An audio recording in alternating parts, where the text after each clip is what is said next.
आज की वीडियो में ऐसा ट्रिक आपको सिखाऊंगा, ऐसा ट्रिक सिखाऊंगा कि एग्जाम के बाद आप मुझे ही याद करेंगे। जी हाँ, एग्जाम में पास होने के लिए क्या करें ऐसा बताऊंगा। ये वीडियो सिर्फ पास होने के लिए नहीं है, बल्कि अच्छे मार्क्स से पास कैसे होंगे। ठीक है, अगर आपको कुछ भी नहीं आता या कमजोर स्टूडेंट हैं, चाहे आप 10th क्लास के स्टूडेंट हैं या 12th क्लास के स्टूडेंट हैं और 2024 में एग्जाम देंगे या जब भी एग्जाम देंगे, तो ये वीडियो आप ही के लिए है। यहाँ पे हम पास होने का आपको ट्रिक बताएंगे, तरीके बताएंगे। आपको बस 3 काम करना है, चालाकी से करना है, जैसे बताएंगे वैसे आपको करना है। ठीक है, आपको यकीन नहीं होंगे, टीचर अपने आप आपको अच्छे नंबर से पास कर देंगे। ठीक है, ऐसे हमारा प्रैक्टिकल हुआ है। लाइक ये ट्रिक हम पिछले साल भी बताए थे, बहुत से विद्यार्थी अच्छे नंबर से पास हो गए और थैंक यू भी कहें एग्जाम के बाद। तो आप भी एग्जाम के बाद मुझे ही थैंक यू कहेंगे। ये ट्रिक आपको हम अभी से इसीलिए बता रहे हैं ताकि आप थोड़ा सा कुछ प्रैक्टिस कर लें, अपने से प्रैक्टिस कर लें। तो चलिए आपको सीखिए। पहले ऐसा वीडियो कहीं नहीं मिलेंगे भाई, ट्रस्ट में, आपको यकीन नहीं होंगे। ठीक है, इसलिए वीडियो को एंड तक आप देखकर समझ लीजिए। लेकिन उससे पहले,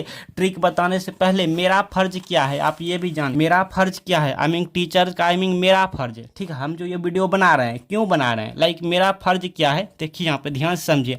मेरा काम है भाई प्यासे को पानी देना, है ना। क्या काम है, प्यासे को पानी देना, भूखे को दाना देना, आई मीन खाना देना, है ना। और डूबते को रस्सी देके उन्हें बाहर निकालना, भाई बाहर खींचना। डूबते को रस्सी देके उन्हें बाहर खींचना, बाहर निकालना। और कमजोर से कमजोर विद्यार्थी को, भाई कमजोर से कमजोर विद्यार्थी को एग्जाम में फेल होने से बचाना, सुसाइड करने से बचाना। आई मीन अगर हम कहें तो एग्जाम में उनका नैया पार लगाना। लाइक ये सब मेरा काम है। ठीक है, तो आज की वीडियो में हम आपका नैया पार लगाएंगे, एग्जाम में आपको फेल होने से बचाएंगे। इसलिए आप प्लीज इस वीडियो को एंड तक देखिएगा, ऐसा वीडियो कहीं नहीं मिलेंगे, ट्रस्ट में, कोई नहीं बताए होंगे। ठीक है, ये ट्रिक एक हाइक ट्रिक है। ठीक है, हाँ देखिए आपको ट्रिक क्या है। सबसे पहले देखिए, लाइक आपको हम अच्छे से समझाते जाएंगे, बताते जाएंगे, क्योंकि मेरा मकसद टाइम पास करना नहीं है आपका। देखिए यहाँ पे आपको सबसे पहले प्रश्न पेपर में जो जो जानते हैं उन्हें लिख देना है। प्रश्न पेपर आपको लेके दिखाता हूं ताकि सब कुछ आपको लाइव प्रूफ हम समझा सकें, आप समझ सकें। चलिए प्रश्न पेपर हमने ले लिया। लाइक ये हमारा क्वेश्चन पेपर है। मान लीजिए एग्जाम में क्वेश्चन पेपर दिया, तो इनमें से आप जो भी क्वेश्चन का आंसर जानते होंगे, लाइक 1, 2 या 3 या कोई तो ऐसा क्वेश्चन होंगे जिनका आंसर आप जानते होंगे, जिनका उत्तर आप जानते होंगे। मतलब जिस जिस क्वेश्चन के आंसर आप जानते हैं, तो अपने आंसर शीट में उन्हीं को लिखेंगे। मतलब शुरुआती में उन्हीं को लिखेंगे, 1 और 2, 3, कम से कम 3 पेज में आप जितने भी क्वेश्चन जानते हैं उन्हें लिख देंगे। ठीक है, लिख देंगे, तब जाके ट्रिक अप्लाई करेंगे। ठीक है, और हाँ एक बात और बता दूं, ट्रिक बताने से पहले लिखते time, I mean answer sheet copy लिखते टाइम एग्जाम में अगर कोई शब्द गलती हो गया हो, भाई कोई शब्द गलती हो जाता है ना, लिखते कोई वर्ड गलती हो जाता है, तो अगर ज़्यादा शब्दों के बीच में गलती हुए हैं, मतलब देखिए इसका शुरुआत यहाँ है और लिखते हम यहाँ आ गए और एंड मतलब और लिखना है, तो ज़्यादा शब्दों के बीच में गलती हुए हैं, मतलब कि भीड़ में गलती हुए हैं। ठीक है, तो आपको कुछ नहीं करना है, छोड़ देना है, उस गलती को जैसे है वैसे रहने देना है। एग्जामिनर नहीं पकड़ पाएंगे, सच बोल रहा हूँ भाई, सच बोल रहा हूँ।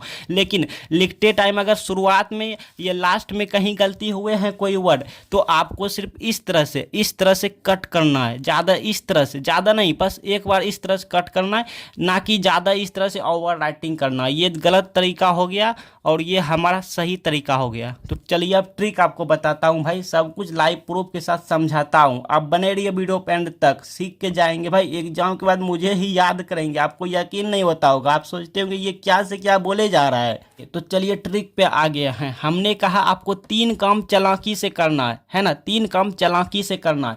तो नंबर वन देखिए, क्वेश्चन पेपर में subjective, I mean long question, objective, ये सब रहते हैं। तो पहले सब्जेक्टिव की बात करते हैं, मतलब लॉन्ग क्वेश्चन की बात करते हैं, फिर हम ऑब्जेक्टिव की बात करेंगे। तो सब्जेक्टिव में मान लो कुछ ना आए या फिर जो भी आए, कैसे लिखेंगे, क्या करना है। कुछ नहीं आए तो क्या करें, अगर कोई प्रश्न आधा याद है तो कैसे क्या करें, सब कुछ यहाँ पे बताऊंगा। तो देखिए इसमें सब्जेक्टिव की पहले बात कर रहा हूँ भाई, क्वेश्चन पेपर की सब्जेक्टिव की पहले हम बात कर रहे हैं। देखिए सब्जेक्टिव में क्या करना है कि सबसे पहले आप जो जो प्रश्न के आंसर जानते हैं उन्हें लिख देंगे। जैसा मैंने कहा कि इनमें से आप जो जो प्रश्न के आंसर जानते हैं कॉपी के शुरुआती 1 से 2 पेज या 3 पेज में उन्हीं को लिखेंगे। मान लीजिए इतने सारे क्वेश्चन हैं, इनमें से आप कहीं ना कहीं 2-3 क्वेश्चन का आंसर जानते होंगे, तो पहले उन्हें लिख देंगे। ठीक है, लिख देंगे। कैसे लिखेंगे तो ये भी आपको बताता हूँ। आपका हैंड राइटिंग खराब है तो आपको क्या करना है, बहुत से स्टूडेंट निराश हो जाता है, उदास हो जाता है कि मेरा हैंड राइटिंग खराब है, नंबर कट होगा। तो नहीं होगा, हैंड राइटिंग खराब है, नो टेंशन। देखिए आपको कुछ इस तरीके से लिखना है। आपको हम सब कुछ दिखा रहे हैं भाई। अगर आपका हैंड राइटिंग खराब है तो आपको क्या करना है, लिखते टाइम जितने भी वर्ड लिखेंगे, शब्द लिखेंगे, प्रत्येक में आप स्पेस दे के लिखते जाएंगे। मतलब कि एक पेन की दूरी बना के लिखेंगे। जैसे आवेश और को के बीच कितना दूरी है, एक पेन की गैप है, देख सकते हैं। एक पेन की, को और ना के बीच एक पेन की गैप है, ना और तो के बीच एक पेन की दूरी है। इसीलिए प्रत्येक वर्ड को आप एक पेन की डिस्टेंस पे, मतलब दूरी बना के, स्पेस बना के लिखते जाएंगे, तो आपका हैंड राइटिंग अच्छे दिखेंगे। देखिए ये हैंड राइटिंग अच्छा है क्या, नहीं है, अच्छा नहीं है। ठीक है, लेकिन हम फोल लिखे हैं, मतलब स्पेस दे दे के थोड़ा दूरी बना के लिखे हैं शब्दों को, तो देखने में अच्छा लग रहे हैं। एग्जामिनर को लगेंगे हाँ बच्चे में दम है, टैलेंट है, और आपका नंबर बिल्कुल भी कट नहीं करेंगे, हैंड राइटिंग पे नंबर कट नहीं करेंगे। ठीक है, तो अब आपको हैंड राइटिंग अगर खराब है तो एग्जाम में इस तरह से लिखना है। ठीक है, हाँ चलिए अब हम ट्रिक पे बात करते हैं भाई, ट्रिक पे बात करते हैं। अब देखिए ट्रिक पे आ गया है। जो प्रश्न का उत्तर आप नहीं जानते हैं उनमें ट्रिक लगाएंगे, लेकिन क्वेश्चन पेपर में सबसे पहले जो आंसर जानते हैं उसका लिख देंगे। अब नहीं जानते हैं जिसका तो उनमें ट्रिक लगाएंगे। ठीक है, ट्रिक क्या है सीखिए, ट्रिक काम देंगे एग्जाम में। ट्रिक क्या है, सबसे पहले नंबर 1 को ध्यान दीजिए।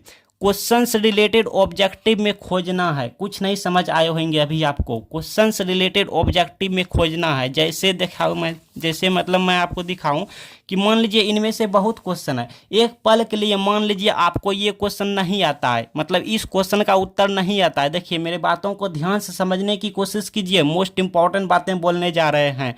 मान लीजिए डीएनए बहुरूपता से आप क्या समझते हैं, आप नहीं जानते हैं, तो 2 नंबर खो जाएगा ना, नहीं खोएंगे। इस वीडियो को देखने के बाद आपको क्या करना है, ट्रिक में क्या है कि क्वेश्चन से रिलेटेड ऑब्जेक्टिव में खोजना है। क्वेश्चन से रिलेटेड क्या है आपको दिखाता हूँ। रिलेटेड मतलब होता है मिलता जुलता, तो इस क्वेश्चन से मिलता जुलता क्या है, मिलता जुलता है डीएनए क्या है, डीएनए का महत्वपूर्ण, डीएनए फिंगरप्रिंट उपयोग, संरचना, और भी डीएनए रिलेटेड बहुत कुछ है। ठीक है, मिलता जुलता मतलब रिलेटेड मतलब होता है मिलता जुलता। ठीक है, तो ऑब्जेक्टिव में खोजना है। तो चलिए क्वेश्चन पेपर ये रहा, अब ऑब्जेक्टिव में खोजना है। अब कैसे क्या करना अभी आपको कुछ समझ नहीं आते होंगे, आप सोचते होंगे ये टाइम पास कर रहा है मेरा, है ना, यही सोचते होंगे। लेकिन वीडियो को एंड तक देखिएगा तभी इस वीडियो का आप लाभ उठा पाइएगा। जैसे देखिए ये रहा डीएनए से, देखिए मिल गया डीएनए से। डीएनए में नाइट्रोजनी क्षार एक साथ किस बंधन से जुड़े होते हैं। अगर इसका आंसर आपको याद है तो अच्छी बात है, नहीं है तो कोई बात नहीं, सब कुछ बताता हूँ आपको कैसे क्या करना है। देखिए आपको अपने आंसर शीट में सपोज डेट इस तरह से लिख लेना है कि डीएनए बहुरूपता टॉपिक लिखेंगे, जैसे आप कॉपी में लिखते हैं, फिर लिखेंगे डीएनए बहुरूपता से हम यह समझते हैं कि, उसके बाद की देखिए यहाँ पे स्पेस आपको रख देना है, ये लास्ट में लिखना। अब यहाँ पे क्या लिखना है, देखिए यहाँ पे क्या लिखना है, ध्यान से देखिए। यहाँ पे आपको ऑब्जेक्टिव में खोज के ये मिल गया ना, तो इसको उठा के यहाँ से, ध्यान से सुनिए, ध्यान से, इसको उठा के यहाँ से लेके यहाँ से पूरे यहाँ तक लिख देना है। बस किसकी जगह पे ना, इन 4 ऑप्शन में से किसी एक को, अगर जो जानते हैं तो अच्छी बात है, नहीं जानते हैं तो किसी को उठा के यहाँ पे रख के और इसको यहाँ पे लिख देंगे।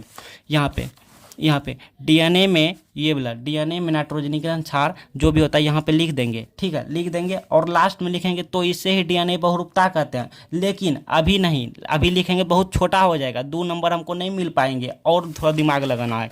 और ऑब्जेक्टिव में देखेंगे कुछ पूछा है क्या डीएनए रिलेटेड, और भी अभी बहुत कुछ बताऊंगा। अगर ऑब्जेक्टिव में नहीं मिले तो क्या करें ये भी बताऊंगा। देखिए और भी मिल गया, हम यहाँ पे चिन्ह लगा कर रखे हैं ताकि हमें ढूंढने में आसान हो। विशिष्ट स्थलों पर डीएनए को काटने वाले एंजाइम को क्या कहते हैं। अब क्या की जगह पे इनमें से जिसका आंसर याद है तो अच्छी बात है, याद नहीं है तो किसी को उठा के यहाँ पर रख देंगे और यहाँ पर लिख देंगे यहाँ नाइट्रोजनीकरण क्षार वाला तो यहाँ पे लिखे थे।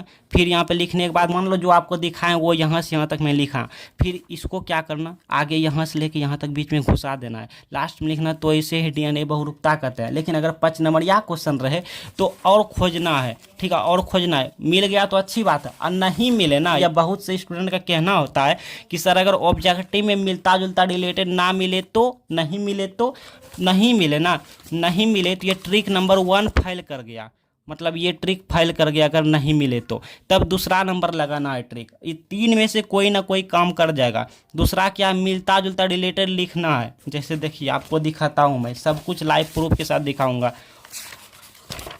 क्वेश्चन कहाँ है भाई, क्वेश्चन कहाँ है, सब कुछ लाइव प्रूफ मैं आपको दिखा दूंगा, क्योंकि मेरा मकसद है सिखाना। देखिए सीखिए,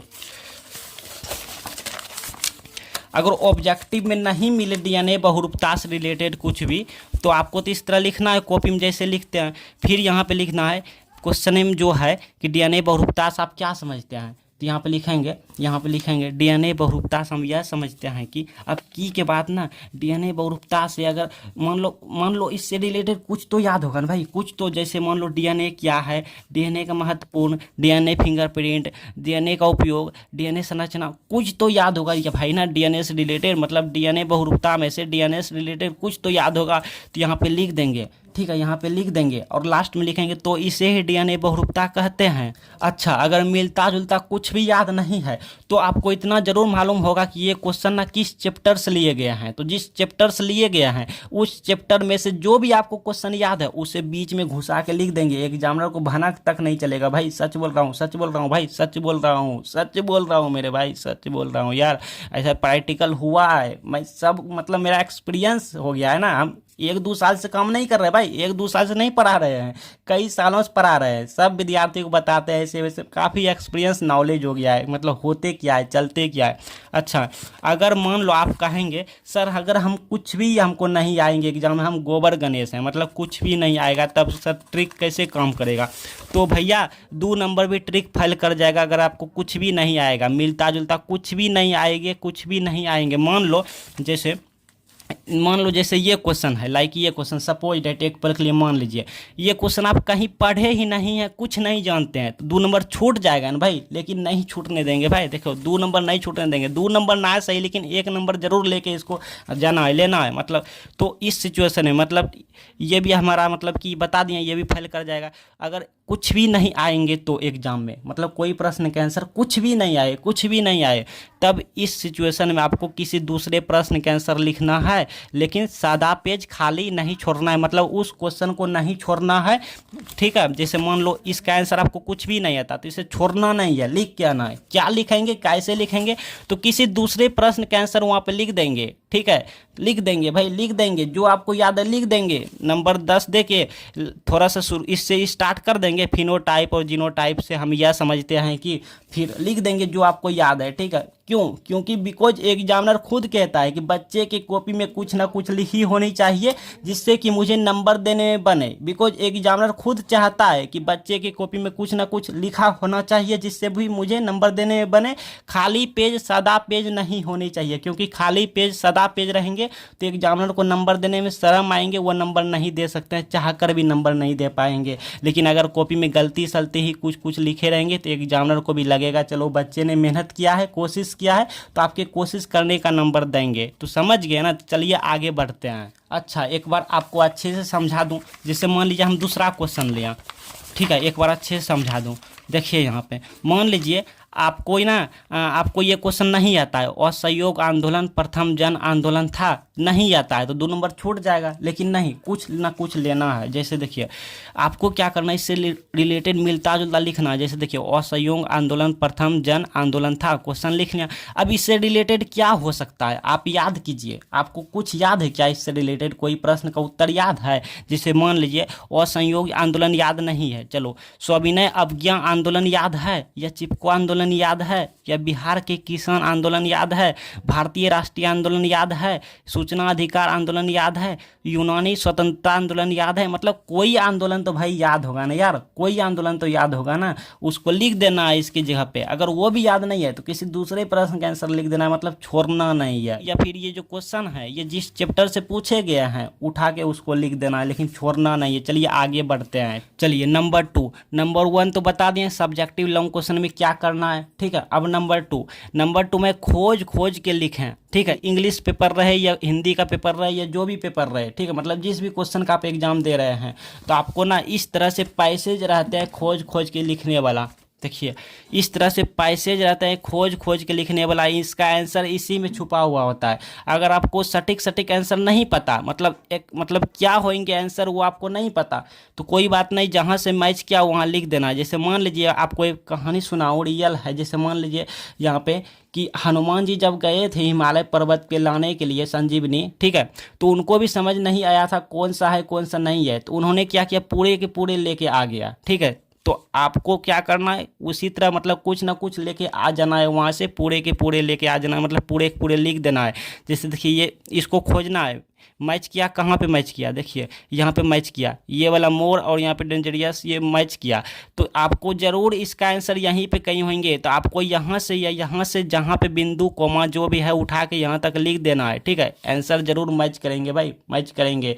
तो आपको इसी तरह खोज के लिखना है। अच्छा ये तो इंग्लिश का पेपर रहा। अब हिंदी में रहे, हिंदी में भी रहता है, लाइक देखिए हिंदी का पेपर में भी रहता है खोज के लिखने वाला। गांधी जी ने किस शिक्षा का आंदोलन शुरू किया, तो इसको आप थोड़ा सा पढ़ेंगे, इसको पढ़ते जाएंगे। महात्मा गांधी जी ने मतलब इस तरह से इतना में बुनियाद शिक्षा का आंदोलन शुरू किया। देखिए मिल गया ना। तो इसी तरह खोज के लिखते जाएंगे, इसमें बहुत से मार्क्स आपको मिल जाते हैं। नंबर 3 में है ज़्यादा कट क्रॉस आपको नहीं करना है लिखते टाइम। जैसा देखिए यहाँ पे मान लीजिए आपने बहुत से लिखा या फिर लिख रहे हैं, तो लिखते लिखते जब बीच में आ गया कोई वर्ड गलती हो गया तो आपको कट क्रॉस कुछ नहीं करना है, छोड़ देना है, जैसे है वैसे रहने देना है। लेकिन अगर शुरुआत में ही लिखते टाइम गलती हो गया तो आपको सिर्फ इस तरह से एक बार इस तरह से कट करना है, ठीक है, ना कि ज़्यादा इस तरह से ओवर राइटिंग करना है। और मतलब ये वाला जो होता है ये तरीका गलत हो गया और ये तरीका सही हो गया, ठीक है, कट करने का। अच्छा अब ऑब्जेक्टिव में मान लीजिए कुछ नहीं आए तो क्या करें, कुछ नहीं आए ऑब्जेक्टिव में, ठीक है, कौन सही है कौन गलत है नहीं पता है तो क्या करें। तो